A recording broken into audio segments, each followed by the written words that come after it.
Muy bien, hermanos, vamos a leer entonces el Salmo número 127 y 128. Salmo número 127 y 128. Leeremos estos dos salmos porque son compañeros y además nos van a guiar en nuestra meditación en esta mañana, que va a girar acerca del tema de una vida bendecida.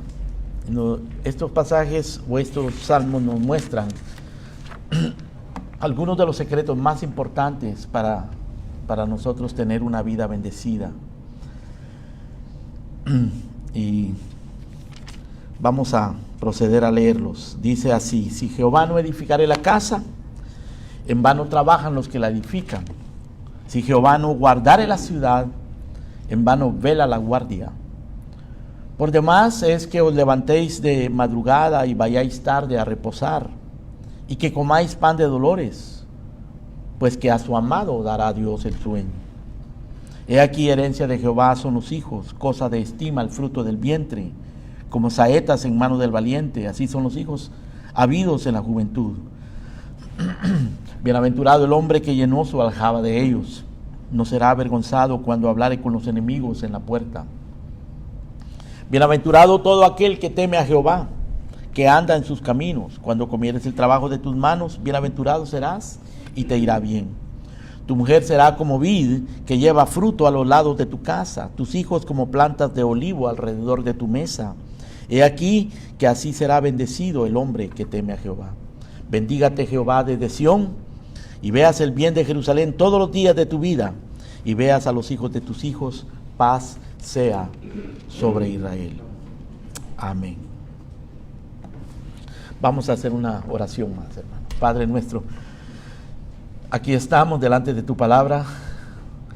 Nuestros oídos, Señor, están atentos, pero por tu Espíritu danos oídos circuncidados, no simplemente oídos que físicamente escuchen, pero oídos que espiritualmente perciban, y un corazón manso para que tu palabra penetre y haga tu obra en nosotros. En tus manos nos encomendamos, a tu misericordia. Habla, Señor, que tu pueblo oye. En el nombre de Jesús. Amén. Amén. Los salmos 127 y 128 son compañeros. Tienen el mismo tema, desde diferentes perspectivas, desde diferente ángulo, pero hablan del mismo tema. El tema básico, esencial de estos salmos es la bendición de Dios, la bienaventuranza divina. Pero habla de la bendición y la bienaventuranza en el contexto específico de la familia. Enfatiza la familia. La familia, el fundamento de la sociedad. No solo el fundamento de la sociedad humana, sino el fundamento de los propósitos divinos, el fundamento del plan divino. La familia es supremamente importante. De manera que la bendición de Dios está conectada estrechamente a la familia. Ahora, estos salmos también, por el hecho de que están conectados a la bendición y a la familia, están conectados también al relato de la creación. De hecho, específicamente el Salmo 128 es una especie de cántico a la creación, a los propósitos de Dios en la creación, específicamente a la creación de la familia. Allí habla del trabajo, habla de los hijos, habla de la esposa y sobre todo habla del temor de Dios. Y esos son elementos que uno encuentra en el relato de la creación. Lo primero que Dios le encomendó a Adán fue que tuviera temor de Dios, que anduviera en sus caminos, que obedeciera. Le dijo: no comerás del árbol, del fruto del árbol de la ciencia del bien y del mal. Es decir, tienes que tener temor, reverencia, obediencia, andar en mis caminos. Eso es lo vital, lo importante del relato de la creación del hombre.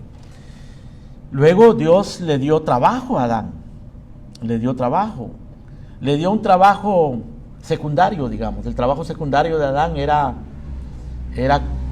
labrar el huerto y guardarlo, ponerle nombre a los animales. Bastante trabajo. labrar el huerto, guardarlo, ponerle nombre a los animales. Pero ese trabajo era secundario. Ese trabajo estaba sujeto a un trabajo superior, a un propósito superior, que era llenar la tierra, sojuzgarla y enseñorearse de la tierra.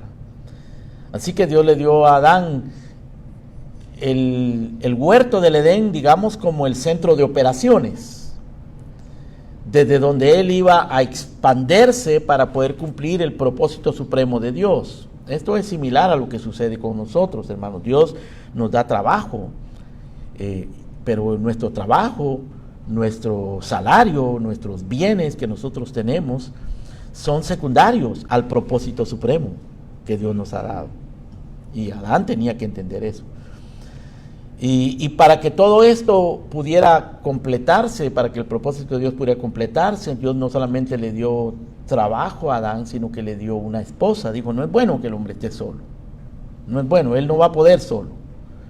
Necesita una ayuda, y una ayuda idónea, no cualquiera, una ayuda idónea. Por supuesto, él no podía multiplicarse, no podía fructificar sin una ayuda idónea, sin la mujer. Así que Dios le dio a la mujer para que tuviera hijos, muchos hijos. Ese era el propósito de Dios, que tuviera muchos hijos. El día de ayer alguien me preguntaba, un hermano me preguntaba de dónde sacó Caín esposa. Pues obviamente de sus hermanas, ¿no? O quizá era su sobrina o su hermana, o como quiera que sea, era su familia. Porque Dios creó a Adán y a Eva y ellos tenían que multiplicarse entre ellos mismos. De allí salieron todos los demás, o sea que todo quedó en familia, por así decirlo, ¿no? Hasta el día de hoy nosotros somos familia, somos descendientes de Adán. Por supuesto, posteriormente, debido al pecado y debido a todas las implicaciones del pecado, Dios prohibió que se casaran entre familias. Eso está prohibido el día de hoy. Es peligroso en muchos sentidos, espiritualmente y físicamente, pero no en aquel tiempo. Así que Dios le da al hombre, le da trabajo. Lo primero que le da es el mandamiento de andar en sus caminos. Luego le da trabajo, luego le da una esposa y luego le da hijos. Y entonces en el Salmo 128 eso es lo que leemos. Leemos acerca del trabajo, acerca de la esposa y acerca de los hijos. Véanlo conmigo ustedes en el Salmo 128. Bienaventurado todo aquel que teme a Jehová, que anda en sus caminos. Cuando comieres el trabajo de tus manos, bienaventurado serás y te irá bien. Lo primero que menciona es el temor de Dios, luego el trabajo, y luego menciona en el verso 9 a la mujer, tu mujer. Y luego, en el verso 3 quiero decir, a la mujer, tu mujer. Y luego en el mismo verso 3 dice, tus hijos. Así que podemos hacer esta conexión entre estos salmos y la creación, hermanos, porque el propósito de Dios para la humanidad, el propósito de Dios para el establecimiento de su reino ha sido revelado desde el inicio, desde el libro de Génesis. Si nosotros queremos entender los propósitos de Dios y queremos ajustar nuestra manera de pensar y aprender a cómo interpretar la vida y cómo interpretar todo a nuestro alrededor, ya sea la política, la vida como ciudadanos del país donde vivimos o donde nacimos, si queremos interpretar cómo trabajar para la gloria de Dios, cómo conducir nuestras familias, nuestro matrimonio, nuestros hijos, nuestras finanzas, nuestras posesiones, sea tu carro, tu casa, tu salario, todo lo que tienes. Si nosotros queremos aprender todo eso, nosotros tenemos que comenzar mirando hacia el propósito de Dios revelado en la creación, revelado en el libro de Génesis. Y por supuesto explicado en el resto de todas las escrituras. En realidad la Biblia, hermano, no debe ser simplemente una fuente de confesión religiosa o doctrinal, de confesión doctrinal. Nosotros no estamos interesados solamente en el credo y en la doctrina, estamos interesados en la vida. Y no solamente en la vida de iglesia, no solamente en la vida de comunión con Dios, que es lo principal, pero en la vida de comunión con el prójimo también. Porque Dios dice que amemos a Él con todo el corazón, con todo el alma, con toda la mente, con todas las fuerzas, pero que amemos al prójimo como a nosotros mismos. Y nos manda también que nosotros seamos mayordomos de todo lo que tenemos, que manejemos, administremos bien todo lo que tenemos, sea nuestra familia, nuestros hijos, nuestro tiempo, nuestro dinero, absolutamente todo.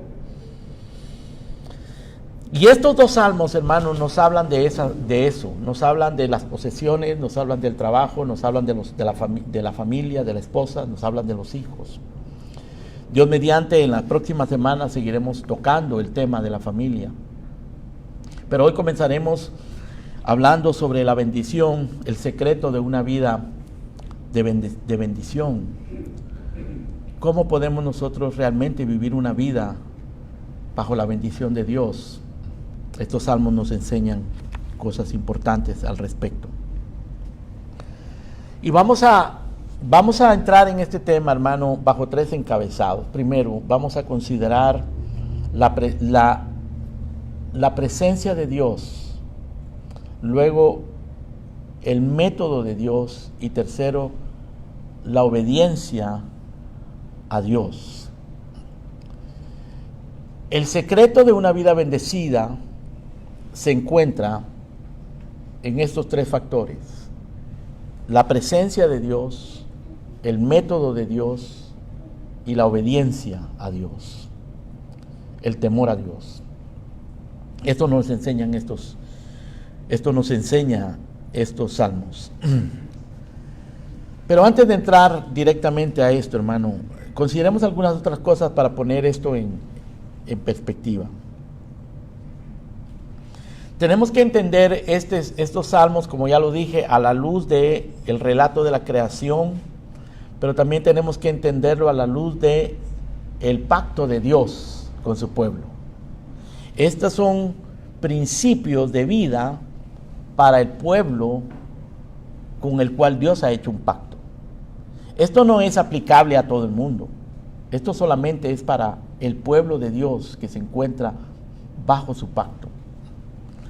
Ese pacto fue revelado inicialmente a través de una conversación que Dios tuvo con la serpiente en el huerto del Edén después del pecado.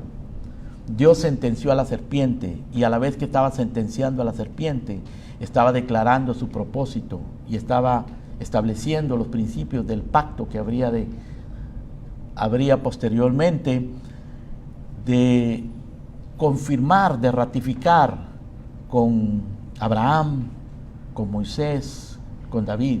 Pero en Génesis 3:15 está la semilla de ese pacto. Y fue en la conversación que Dios tuvo con la serpiente. La sentencia.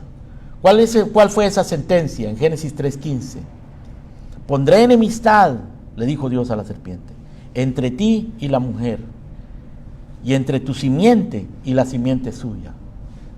Esta, o sea, la simiente de la mujer, esta te herirá en la cabeza y tú le herirás en el calcañar. Noten ustedes que Dios está sentenciando a la serpiente allí, a la destrucción, a la muerte.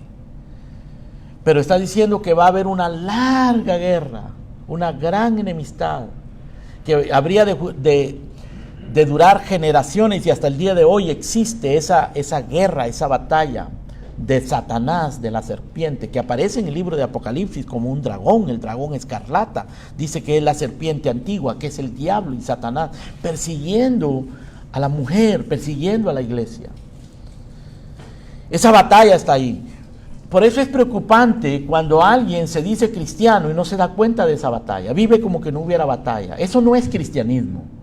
Vivir cristianismo simplemente asistiendo a la iglesia, sin darse cuenta, sin pelear esa batalla, sin sentir la carga, la angustia, la tensión de esa batalla, eso no es cristianismo.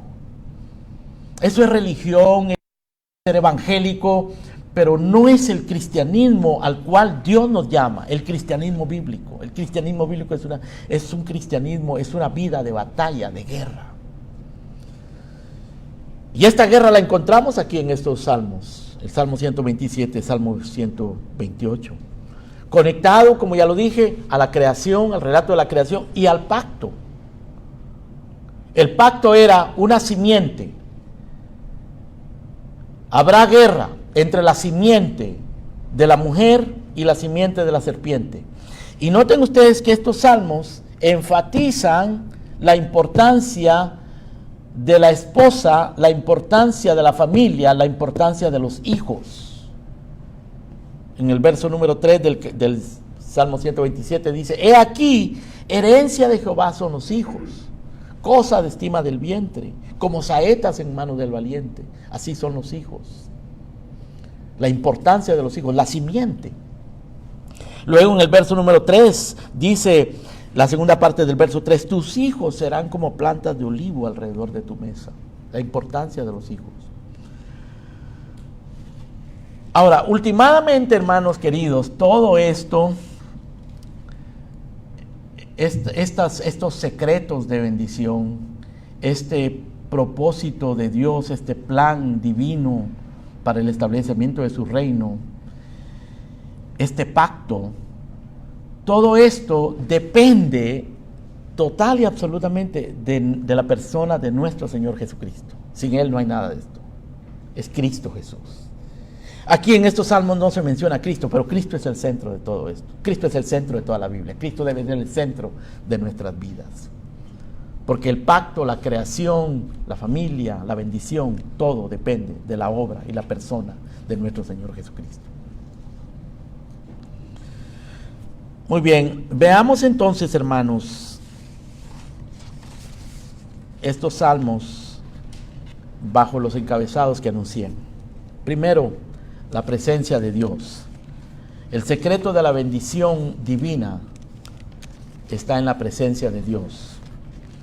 Salmo 127 lo dice desde una perspectiva negativa. Dice, si Jehová no edificare la casa, en vano trabajan los que la edifican. Si Jehová no guardare la ciudad, en vano vela la guardia. Está hablando de la presencia de Dios, pero desde otra perspectiva, está hablando de la ausencia de Dios. Está diciendo, si Dios no está allí, no sirve. De nada sirve. Aunque edifiques una casa, aunque compres tu casa, aunque hagas inversiones, aunque seas un gran trabajador, si Jehová no está allí y tú edificas casas, en vano. Eso es vano. Estás trabajando, trabajas tanto y logras tener éxito y logras tener posesiones y establecerte bien y tener prestigio, propiedades, posesiones, establecerte bien después de muchos años de trabajo y Dios no está ahí, no vale, es en vano. Si Jehová no guarda la ciudad, en vano vela la guardia. Cuidas mucho lo que has logrado porque te ha costado mucho. Ha sido un gran esfuerzo. No te lo han dado gratis. Has tenido que luchar, has tenido que sudar, has tenido que trabajar. Pero si el Señor no está allí, no sirve. En vano. En vano vela la guardia. En vano trabajan los edificadores. Por demás, dice el verso 2, es que os levantéis de madrugada y vayáis tarde a reposar. Eso es esfuerzo, sacrificio. Eso es muy común aquí en este país, hermano, levantarse de madrugada e irse tarde a acostar y dormir pocas horas y sudar y luchar y estar allí en el afán, en la batalla, lo cual es bueno. Eso se llama diligencia. Y eso es un principio bíblico importante. De hecho, la Biblia habla mucho de eso. Pero sin Dios no sirve de nada. No sirve de nada. Por demás es que os levantéis de madrugada y vayáis tarde a reposar, que comáis pan de dolores. Porque a su amado dará Dios el sueño. O sea que por un lado está hablando de un afán, de una ansiedad, de un trabajo agotador. Por el otro lado está hablando de un sueño plácido. Dice, Dios le va a dar el sueño a sus amados. A su amado le dará Dios el sueño. Mientras tanto puede haber mucho trabajo, mucho esfuerzo, mucho sacrificio. Y de nada va a valer sin Dios.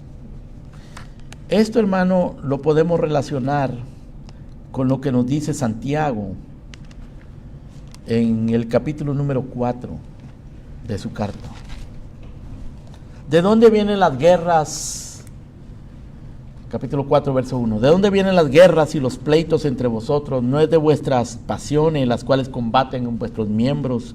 Codiciáis y no tenéis, matáis y ardéis de envidia, no podéis alcanzar, combatís, lucháis, pero no tenéis lo que deseáis, porque no pedís.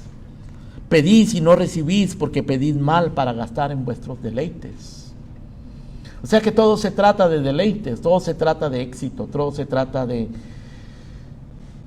alcanzar metas humanas, terrenales, materiales, carnales, deleites. Y en el verso número 4, Santiago, capítulo 4, verso 4, Santiago da el veredicto. Califica este estilo de vida de la siguiente manera. Dice: almas adúlteras, ¿no sabéis que la amistad del mundo es enemistad contra Dios? Cualquiera pues que quiera ser amigo del mundo se constituye enemigo de Dios.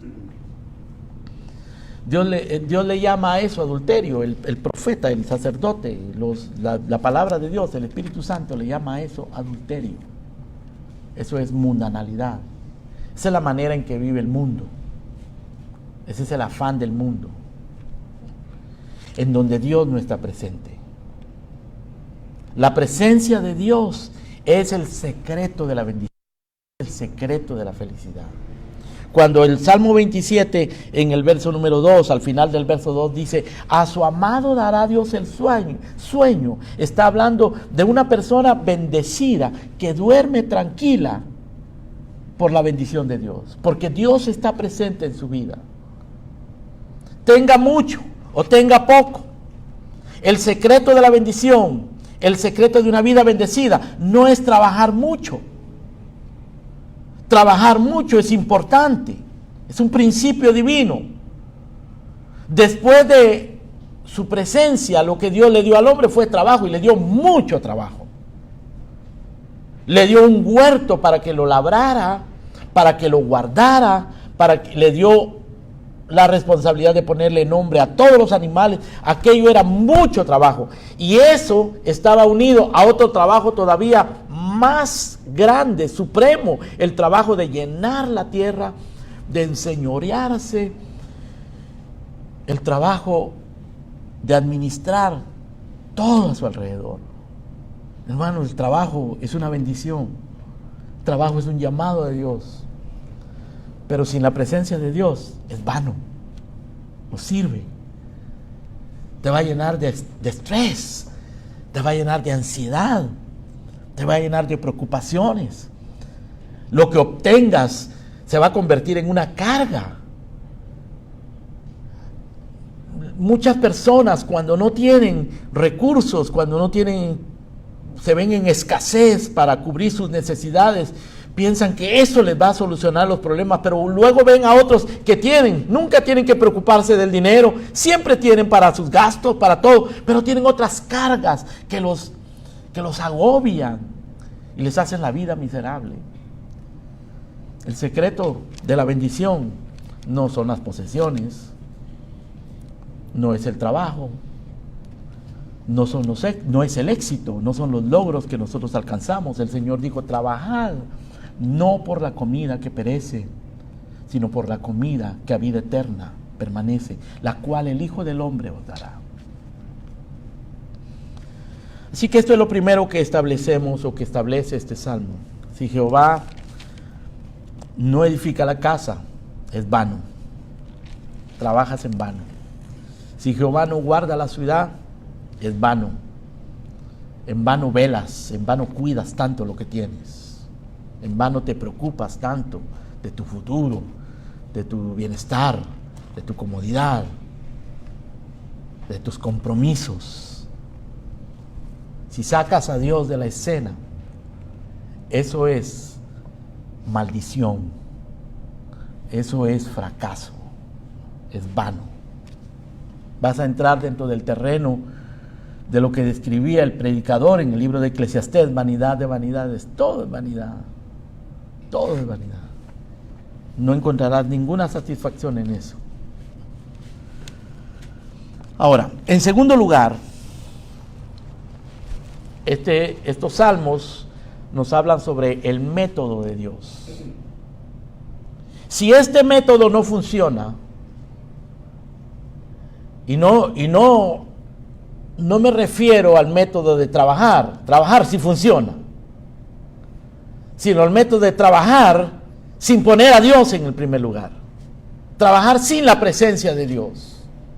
Trabajar sin haberte arrepentido de tus pecados, sin haber creído en Cristo. O trabajar siendo cristiano y luchar tanto por la vida, dejando a Dios de lado, viviendo una vida mediocre espiritualmente. Eso no funciona. Ahora, si eso no funciona, ¿qué funciona? ¿Cuál es el método de Dios? Bueno, esto nos lleva a nuestros dos próximos encabezados. El método de Dios, en términos generales, lo encontramos en el verso 3 y luego en el Salmo 128. Verso 3 del Salmo 127 y luego todo el Salmo 128. En el verso 3 del Salmo 127 dice: He aquí, herencia de Jehová son los hijos, cosa de estima el fruto del vientre. Y es interesante, hermanos, como este salmo hay un contraste entre la casa, la ciudad, el trabajo, el afán por construir, por establecer una ciudad, por tener éxito. Y luego dice que eso no tiene valor sin Dios. Pero luego también nos dice en el verso 3, los hijos. O sea, pone en contraste los bienes materiales, la casa y la ciudad, con los hijos. Sí que menciona aquí edificar una casa, construir una ciudad, velar una ciudad y los hijos. Y dice en el verso 3, he aquí, herencia de Jehová son los hijos. Las casas no, las ciudades no, los hijos. Herencia de Jehová son los hijos, cosa de estima, el fruto del vientre. Como saetas en manos del valiente, así son los hijos habidos en la juventud. Herencia, fruto, armas de guerra, saetas en manos del valiente. O sea que aquí está hablando, hermanos, de un futuro, de la herencia. Está hablando de fertilidad, de abundancia. Cuando dice fruto, de sustento, y está hablando de guerra. O sea que los hijos forman parte de esta dinámica que tiene que ver con el futuro. Los hijos son el futuro. Los hijos nos perpetúan a nosotros, porque nosotros nos morimos y después nuestros hijos perpetúan nuestro nombre, ¿no? Los hijos se quedan con lo que tú lograste, la herencia que tú les dejes, el dinero que tengas en el banco, las propiedades que hayas adquirido, lo que sea. Los hijos se quedan con eso. Ellos perpetúan aquello. Ellos también hacen que fructifique tu vida.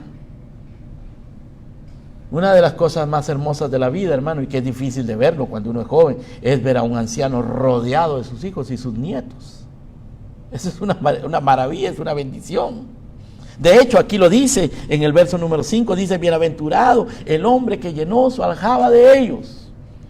Bienaventurado el hombre que llenó su aljaba de ellos, no será avergonzado cuando hablare con los enemigos en la puerta. ¿Se imaginan ustedes a un anciano ya sin fuerzas, que ya no puede, era un gran guerrero, ahora ya no puede guerrear, porque ya está anciano, ya perdió la fuerza, pero está rodeado de muchachos, está rodeado de hijos, de nietos, protegido en su debilidad, en su vejez?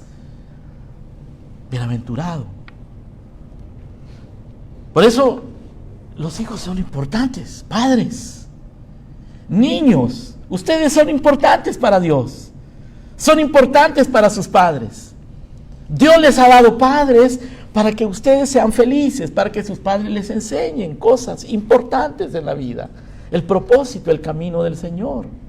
Padres, qué importante es que ustedes guíen a sus hijos, amen a sus hijos, protejan a sus hijos, disciplinen a sus hijos, les enseñen los caminos del Señor, los aprecien, porque son herencia de Dios, es la herencia que Dios les da, son fruto del vientre, son saetas en las manos del valiente.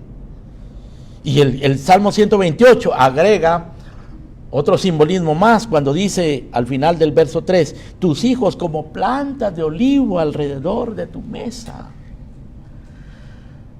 Y las plantas de olivo para los antiguos y para los modernos también, hermano. El fruto del olivo y el producto del olivo. Eso es lo que da mantenimiento. Hay naciones enteras, hermano, que dependen de los olivos. Los olivos son característicos porque se tardan en dar fruto. Toman mucho tiempo. Hay que cuidarlos mucho. Pero cuando comienzan a dar fruto, comienzan a dar y a dar y a dar y a dar y no se detiene de dar fruto. Así son los hijos. A los hijos hay que cuidarlos. Los hijos son una carga, no una carga pesada, pero es una responsabilidad. Son una responsabilidad. No es indeseable, pero es una responsabilidad grande. Trabajo, mucho trabajo. Cansancio. Problemas. Como decía un querido hermano, la agonía de ser padre. Ser padre es agónico, hermano, desde que nacen los niños hasta que crecen, cuando son adultos. La agonía, los padres nunca dejan de agonizar por sus hijos. Pero los hijos comienzan a dar fruto cuando se les ha apreciado, cuando se les ha formado, cuando se les ha instruido. Instruye al niño en su carrera y cuando fuere viejo no se apartará de ella. Ahora, como decía anteriormente, esto tiene que ver con la promesa de Génesis 3:15. La promesa de Génesis 3:15 fue: la simiente de la mujer herirá a la serpiente, a la simiente de la serpiente. O sea que Dios busca una simiente, y esa simiente Dios la consigue a través de las familias, a través de nuestros hijos. Ahora, hermanos queridos, idealmente todo debería ser como el Salmo 128. El Salmo 128 es una visión idílica, ideal, de cómo todo debería de ser. Dice, tu mujer será como vid que lleva fruto a los lados de tu casa, tus hijos como plantas de olivo alrededor de tu mesa. He aquí que sí será bendecido el hombre que teme a Jehová. Y ahora esto, hermanos, no es una promesa. Estos son principios. Principios que ordinariamente, generalmente, funcionan, pero no siempre, porque vivimos en un mundo caído. No siempre la mujer es una vid que lleva fruto a los lados de tu casa. No siempre los hijos son plantas de olivo alrededor de tu mesa. Pero esa es la meta, esa es la guía, ese es el objetivo, esa debe ser la oración y esa debe ser la forma en que nos conducimos nosotros para producir eso. Si en la providencia de Dios los hijos, cuando crecen, agarran su camino y se alejan de esos principios que nosotros les enseñamos, nosotros somos limpios de la sangre de ellos. Pero un padre que mal cría a sus hijos, y noten ustedes que un hijo mal criado y un hijo mal portado no son la misma cosa. Un hijo mal criado es mal criado por su padre. Así que no le digas a tu hijo, no sea mal criado, porque si es mal criado es por tu culpa. Tú lo estás mal criando. Ahora, los hijos se malportan, se portan mal, pero los padres los tienen que corregir. Ese es el llamado de los padres. Cultivarlos para que crezcan como olivos y que den fruto. Como lo podemos ver acá, hermanos, en esta explicación, este salmo, el método de Dios entonces es la familia. El método de Dios son los hijos, el matrimonio. Génesis 3:15. Pondré enemistad entre ti y la mujer, entre tu simiente y la simiente suya. Simiente. Los hijos son supremamente importantes. El capítulo 4 del libro de Génesis se trata de hijos. Y nos muestra la terrible realidad que se vive en este mundo caído, hermano, con los hijos. Pero a la vez nos muestra el glorioso propósito y la gloriosa intervención divina para llevar adelante sus propósitos a través de los hijos. ¿Cómo nos muestra eso el capítulo 4 de Génesis? Bueno, nos muestra eso porque Caín y Abel, los hijos de Adán y Eva, fueron una tragedia, ambos. Abel fue asesinado, Caín fue expatriado, fue destituido por Dios, sacado de la presencia de Dios. 2 hijos perdidos. Uno vivo físicamente, pero muerto espiritualmente. El otro muerto físicamente, pero que sobrevivió espiritualmente. De todas maneras, Adán y Eva se quedaron sin hijos.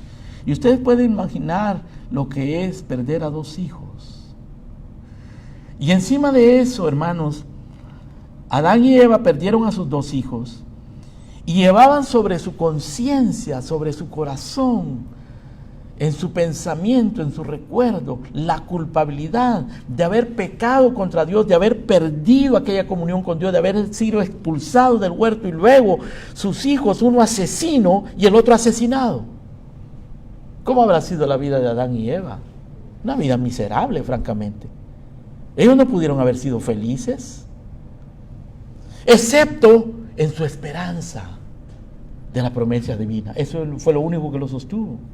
La esperanza de la promesa divina. Porque ¿qué padre quiere vivir, hermano? ¿Qué persona quiere vivir desechada por Dios y con un hijo asesino y el otro asesinado por su propio hermano?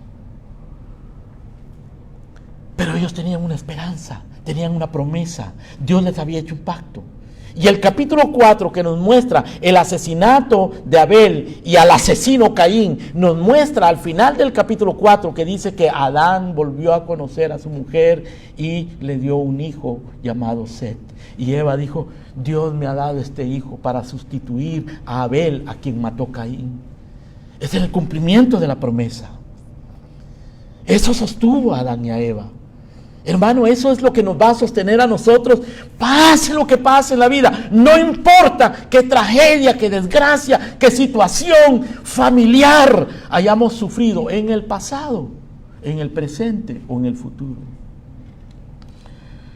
Porque la verdad es que muchas de nuestras familias, hermano, eran familias fracasadas. La verdad es que muchas de nuestras familias fueron familias quebradas.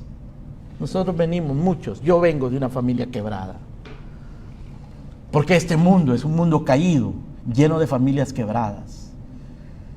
Y es probable que en este mismo momento tu familia esté sufriendo ataques terribles, crisis, tragedias. Mujeres abandonadas, hijos abandonados, padres infieles, divorcios. Hombres irresponsables, adictos, borrachos, drogadictos, abusivos, hijos rebeldes, desobedientes. De eso está lleno el mundo. Y nosotros no estamos exentos de eso. Muchos de nosotros hemos sufrido esas cosas. Pero eso es lo que nos muestra la Biblia desde el principio. Desde Génesis capítulo 4. Y Adán y Eva, hermano, no solamente vivían con la carga de haber sido expulsados del huerto y de esa tragedia entre sus hijos, sino que además Dios les había dicho, maldita será la tierra por causa de ti. Vivían en una tierra maldita. Y le digo, con dolor comerás todos los días de tu vida, con el sudor de tu frente. El trabajo, el mismo trabajo que Dios les había dado, que era de bendición, ahora lo seguían teniendo, pero ahora iba a ser agobiante. Pero en medio de todo eso, Dios hizo un pacto, Dios hizo una promesa. Eso nos sostiene, eso sostuvo a Adán y a Eva, eso te sostendrá a ti. Eso nos sostiene a nosotros en medio de todas las tragedias de la vida, en medio de todas esas circunstancias, hermano, en las que nos vemos envueltos, llenas de caos, de confusión, de dolor, de lamento. La promesa de Dios. Dios le dio un hijo a Adán y a Eva, Set. Y leemos en el capítulo 4, vengan conmigo al capítulo 4 del libro de Génesis, hermano, al final del capítulo 4 de Génesis. Verso 25, conoció de nuevo Adán a su mujer, la cual le dio a luz un hijo, y llamó su nombre Set, porque Dios, dijo ella, me ha sustituido otro hijo. Dios me ha dado otro hijo. Dios me ha dado una simiente. Y este es el cumplimiento del propósito, el cumplimiento de la promesa. Dios me ha dado otro hijo en lugar de Abel, a quien mató Caín. Qué difícil, hermano, para una madre decir Abel, a quien mató Caín.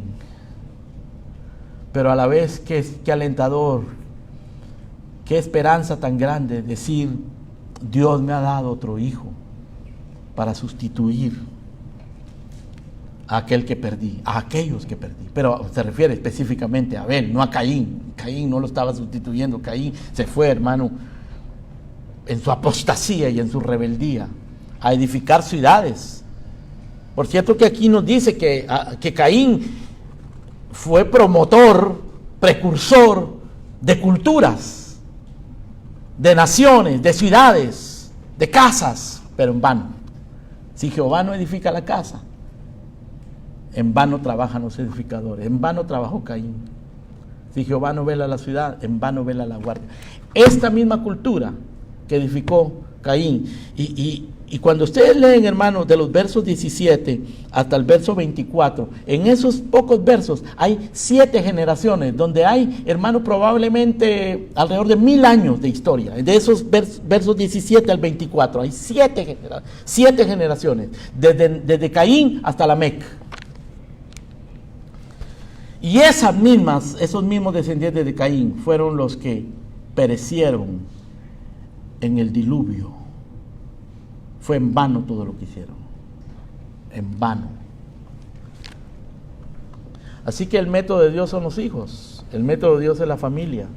Cristianos, hermanos amados, hermanos queridos, edifiquemos familias, cuidemos nuestra familia. Padres, especialmente los padres jóvenes,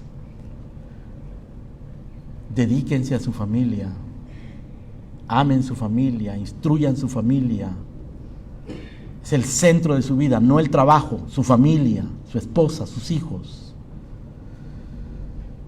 Pero bajo el temor de Dios, por supuesto. El método de Dios son los hijos y la esposa. 128, Salmo.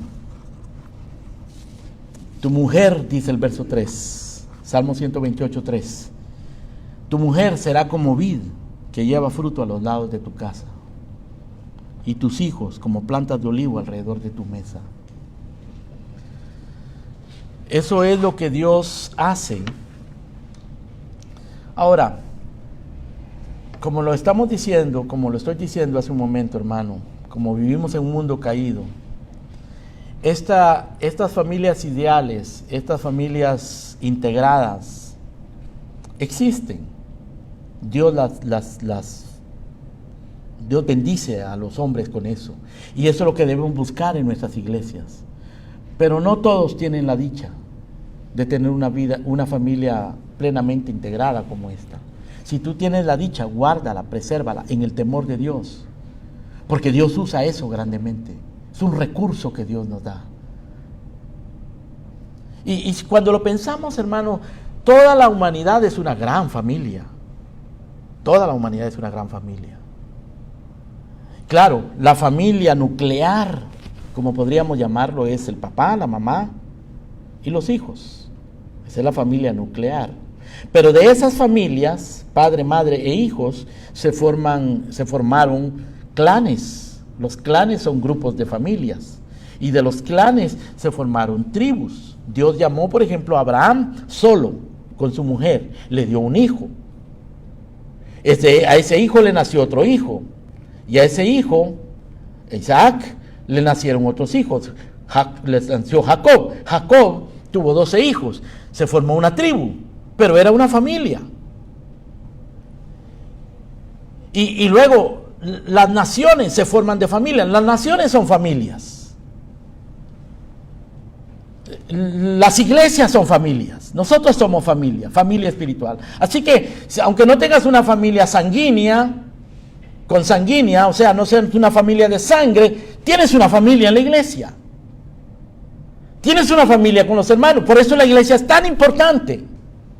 El método de Dios es la familia nuclear, para comenzar, pero la familia eclesiástica también, la familia espiritual.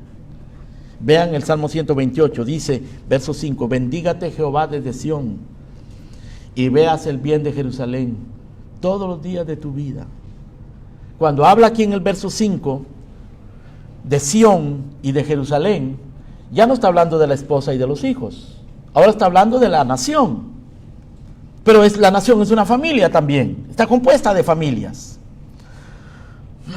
Está hablando de la iglesia. Así que el secreto de la bendición de Dios es la presencia de Dios. Sin la presencia de Dios todo es vano. El secreto de la bendición de Dios, en segundo lugar, es el método de Dios. El método de Dios es la familia. La familia nuclear, padre, madre e hijos, la cual está bajo ataque en nuestros días, hermano, de eso hablaremos después. Y la familia espiritual, la iglesia, Sión, Jerusalén. Si tú no tienes por X o Y razón tu familia contigo, no tienes una familia, o si tu familia es fracturada, ha sido dañada por el pecado y por tantas circunstancias, tú tienes una familia en la iglesia. Esta es tu familia. Somos familia espiritual. Nuestro Padre es Dios, nuestro hermano mayor es Cristo, que se hizo carne igual que nosotros. Somos una familia. Es el método de Dios. Por eso tenemos que cuidar nuestra familia, nuestros matrimonios, nuestros hijos, los miembros de nuestra familia que están a nuestro lado, aquellos a los que podemos incluir, influir, instruir, amar, proteger, amonestar, para que caminen en los caminos de Dios. Debemos cuidarlos. Es el método de Dios. No descuides tu familia. Cuidado con descuidar tu familia.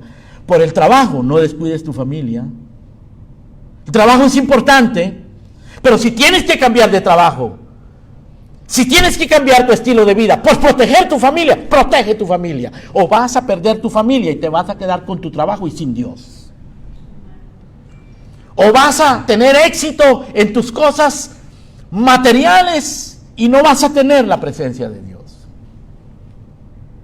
Ahora, en tercer lugar,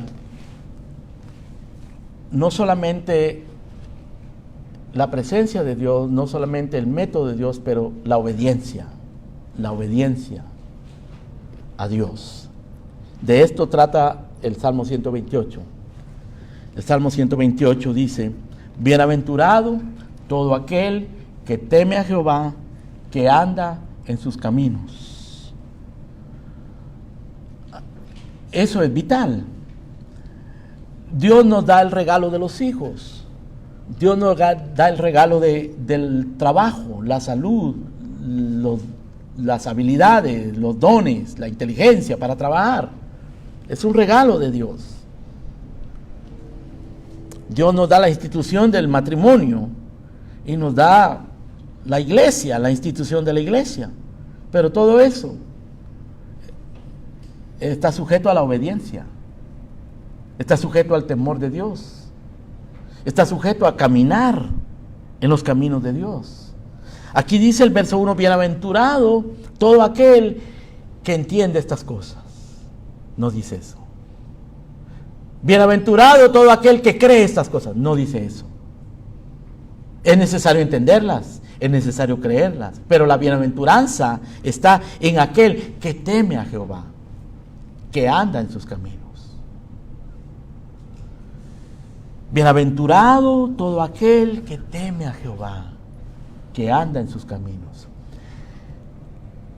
Y aquí nos habla del temor de Dios y lo describe brevemente, pero de una manera muy gráfica, de una manera muy clara, que la la explica más ampliamente en otros pasajes, pero aquí nos dice lo suficiente para que nosotros podamos tener una comprensión buena de lo que es el temor de Dios. Dice, bienaventurado todo aquel que teme a Jehová, y luego aclara o expande el pensamiento, que anda en sus caminos. El que teme a Jehová no es solamente un sentimiento, no es solamente un entendimiento, no es una convicción, no es una actitud solamente, es un estilo de vida, es una forma de caminar, es una forma de vivir. Bienaventurado todo aquel que teme a Jehová, que anda en sus caminos. Que anda en sus caminos. Es decir, que practica lo que cree, que hace uso de lo que Dios le ha dado, pero lo hace a la manera de Dios, que estima la presencia de Dios, busca la presencia de Dios, sigue el método de Dios, pero vive de acuerdo a los caminos de Dios. Dice un teólogo, dice, la teología debe estar en la punta de nuestros dedos.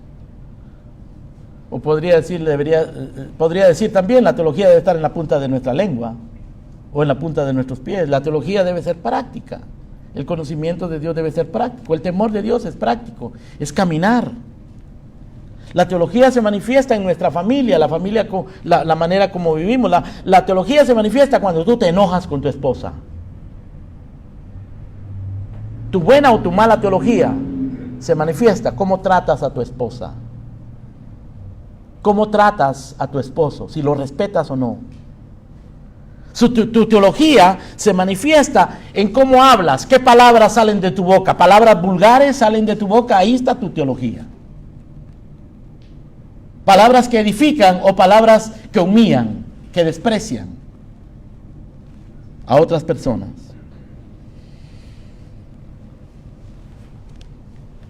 La falta de aprecio, de gozo. Si al llegar a una casa, como dice un escritor, cuando uno llega a una casa y están cocinando pan, se siente el olor al pan recién salido del horno, es algo muy grato. Pero si lo que hay ahí son cebollas podridas, hermano, ¿saben qué? Pocas cosas huelen tan mal como una cebolla podrida. Se siente el olor en una casa, en un matrimonio, en un hogar. Y la teología está allí.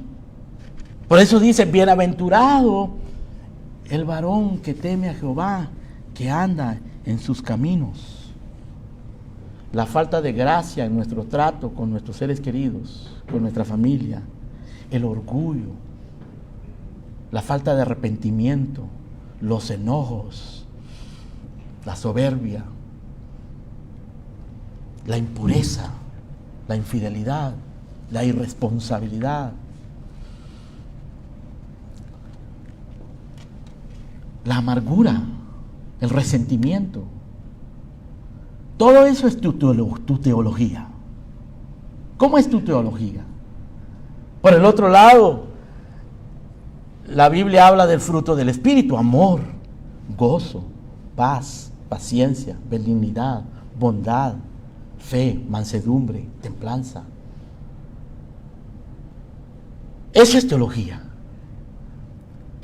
Y cuando dice acá el Salmo, bienaventurado todo aquel que teme a Jehová, que anda en sus caminos, está hablando de la obediencia, del sometimiento a Dios. El secreto de la bendición está en la presencia de Dios, porque sin la presencia de Dios nada sirve, no importa lo que hagas, no importa cuánto éxito tengas.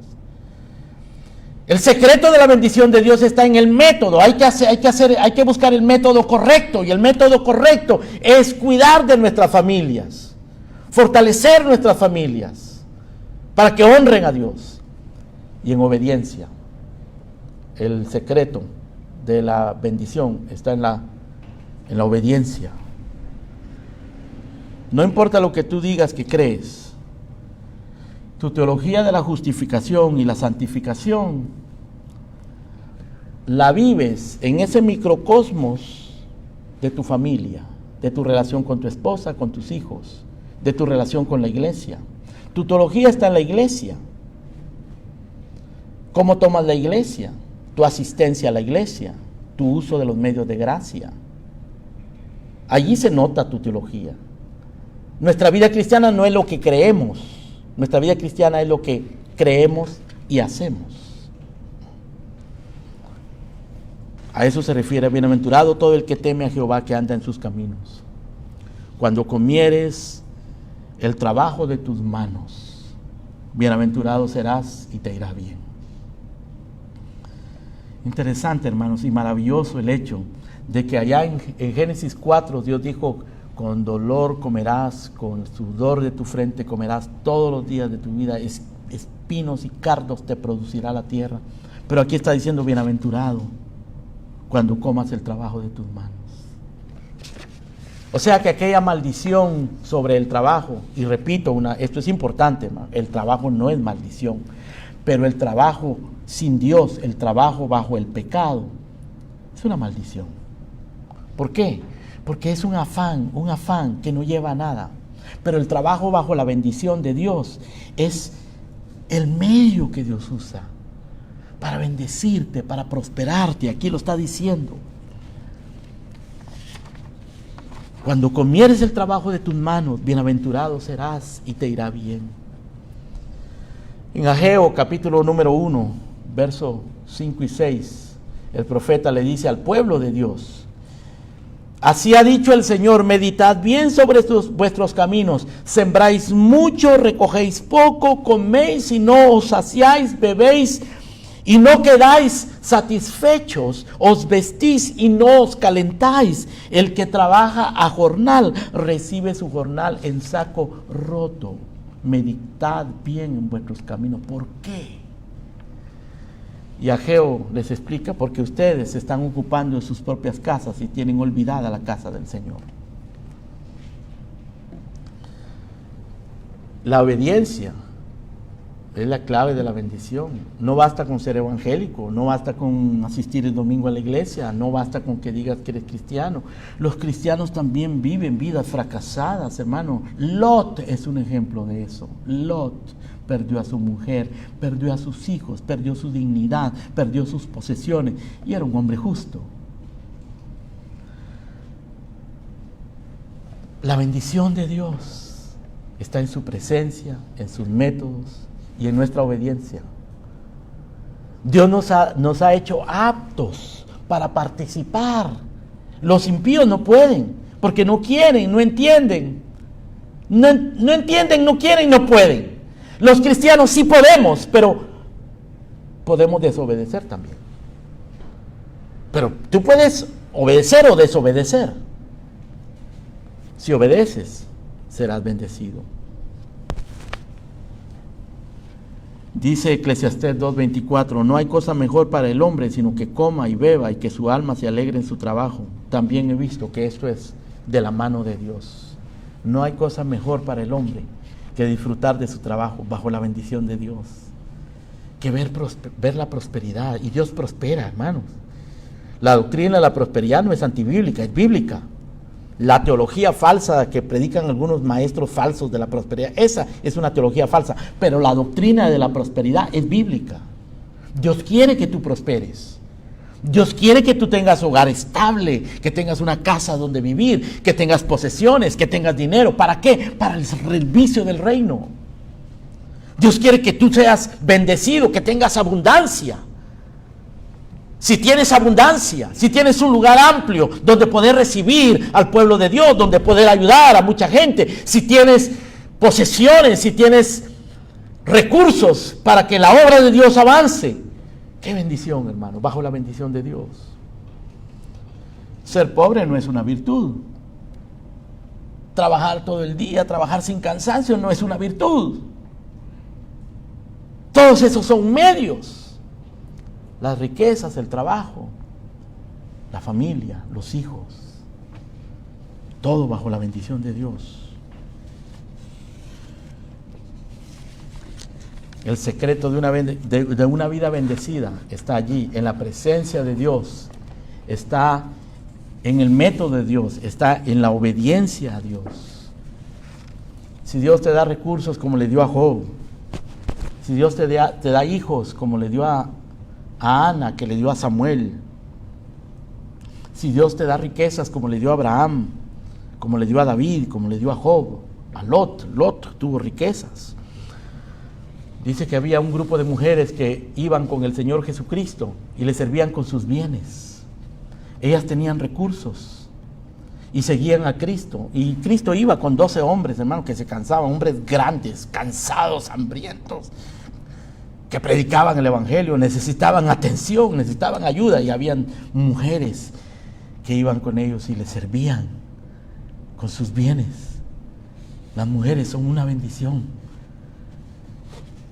Pero se necesitan hombres firmes, hombres obedientes, hombres piadosos, temerosos de Dios, esforzados, obedientes, no hombres mediocres. Las iglesias están llenas de hombres mediocres, hermano. Por eso las mujeres resultan dirigiendo los cultos, orando y siendo pastoras, cuando Dios no las ha llamado a eso. Por eso las mujeres después se decepcionan tanto de los hombres, hermano, que salen al mundo a trabajar y tienen éxito en el mundo y los hogares destruidos. Vivimos en un mundo que está atacando a la familia, a las iglesias. Y si nosotros no entendemos, hermano, lo que tenemos y no somos responsables con lo que tenemos, nosotros seremos culpables. Si Dios nos bendice con riquezas, lo más importante, hermano, recordemos y nunca lo olvidemos, es buscar primeramente el reino de Dios y su justicia. Todas las demás cosas, dice el Señor, serán añadidas. Les leo Salmo 144. Si lo abren conmigo, por favor.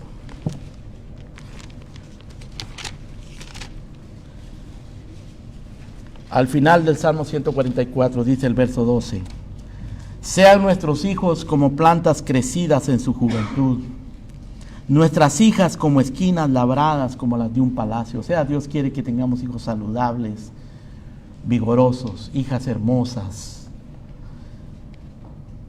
Verso 13: nuestros graneros llenos, provistos de toda suerte de grano, nuestros ganados que se multipliquen a millares y decenas de millares en nuestros campos, nuestros bueyes que estén fuertes para el trabajo, que no tengamos asalto, ni que hacer salida, ni grito de alarma en nuestras plazas. Oh, hermanos, que esa sea nuestro anhelo, nuestro deseo, la prosperidad, la bendición, la abundancia, la tranquilidad. Pero no siempre es así. En el verso número 3:15 nos dice que es lo más importante que los hijos, más importante que la esposa, más importante que el trabajo, más importante que el ganado, más importante que los granos, que los graneros. Bienaventurado el pueblo que tiene esto, bienaventurado el pueblo cuyo Dios es Jehová. Lo más importante es que Dios sea tu Dios. Y que podamos decir nosotros, hermano, por si acaso en nuestra vida, por la providencia de Dios, no hay abundancia de ganado, no hay graneros llenos, no hay hijos, no hay hijas, que todavía podamos decir con Habacuc: aunque la higuera no florezca, ni en las vides haya frutos, aunque falte el producto del olivo, y los labrados no den mantenimiento, y las ovejas sean quitadas de la majada, y no haya vacas en los corrales, con todo yo me alegraré en Jehová y me gozaré en el Dios de mi salvación. Eso le pasó a Adán y a Eva. Perdieron a sus hijos. Su matrimonio, hermano, debe haber sido un matrimonio muy triste, en medio de los reproches y todas las cosas que ellos sufrían. No era ese matrimonio de jovencitos recién casados en la luna de miel, no. Era un matrimonio abatido por los golpes crueles del pecado. Pero tenían la esperanza y podían decir: aunque la higuera no florezca, aunque se haya muerto nuestro hijo, Aunque hemos sido expulsados, pero todavía tenemos la esperanza en Dios. Me gozaré en el Señor, me alegraré en Jehová. Él es mi fortaleza, Él hace mis pies como de sierva y en mis alturas me hace andar. A pesar de todas las desavenencias, de todas las decepciones, de todos los golpes de la vida, puedo vivir con Dios. Bienaventurado el pueblo cuyo Dios es Jehová. Ese es el secreto de la bendición, hermanos. Amén. Padre nuestro que estás en los cielos, gracias por tu bendición, por tu bienaventuranza. Gracias, Señor, porque aunque vivimos en un mundo de contradicciones, de vanidad, en un mundo de pecado, caído, de miseria, de dolor, de sudor, de tristeza, tenemos una esperanza, tenemos una promesa, estamos bajo un pacto y tú eres nuestro Dios. Queremos vivir contigo, enséñanos a vivir obedientemente, enséñanos, Señor, a amar, apreciar, buscar tu presencia, estar conscientes de tu presencia, aún en las providencias más oscuras, Señor.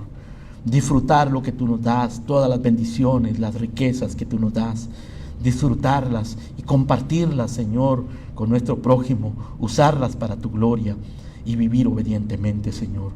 Enséñanos a temerte y a andar en tus caminos y a poder decir, Señor, con el profeta, que aunque la higuera no florezca, que aunque no haya fruto en las vides y falte el producto del olivo, aunque haya escasez, que nosotros nos alegremos en ti y nos gocemos en ti, que tú seas nuestra fortaleza, que tú nos mantengas en nuestras alturas, Señor. Gracias en el nombre de Jesús. Amén.